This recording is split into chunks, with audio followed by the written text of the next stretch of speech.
La vente de la Drôme menacée par une invasion de chenilles. Eh oui, la récolte des lavandes est catastrophique cette année dans plusieurs départements en cause des chenilles noctuelles venues d'Afrique du Nord en juin dernier lors d'un coup de sirocco qui ont ravagé les champs de la Drôme, mais aussi du Vaucluse ou encore des Alpes de Haute-Provence.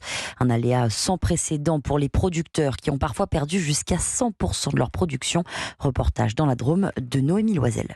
Des champs de lavande qui passent du bleu au gris. Dans la Drôme, Alain Aubanel, producteur et distillateur à Chamaloc, a vu ses plantes ravagées par les chenilles noctuelles. Il y a des moments, elles vont manger la tige, des moments, elles vont manger la fleur, et d'autres moments, elles vont grignoter l'écorce de la plante, ce qui fait que les plantes ont été desséchées. Sur 40 parcelles de lavande, 37 sont touchées. Aujourd'hui, ce producteur pense déjà aux conséquences économiques. Quand on perd 70% de la récolte, ça veut dire qu'on perd 70% du revenu. On a des collègues qui sont à 100%. C'est complètement dramatique. Le phénomène reste encore incompris par les agriculteurs. Cette année, les pièges à phéromones pour capturer les papillons ne fonctionnent pas. Des millions de chenilles par hectare dévastent bien les champs, mais peu de papillons sont aperçus.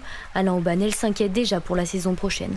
Avant, quand elles arrivaient chez nous, elles arrivaient plutôt au printemps. C'était plutôt des périodes fraîches où il pleuvait. Donc je pense que les papillons, 3 jours après, ils étaient morts. Avec le changement climatique et les périodes de canicule qu'on a au printemps, si vraiment on n'est pas en ordre de bataille et si on n'a pas des solutions techniques, ça sera extrêmement grave. Difficile aussi de se rattraper avec le lavandin. Ce producteur le vend à perte. En 3 ans, les prix ont chuté de près de 70%.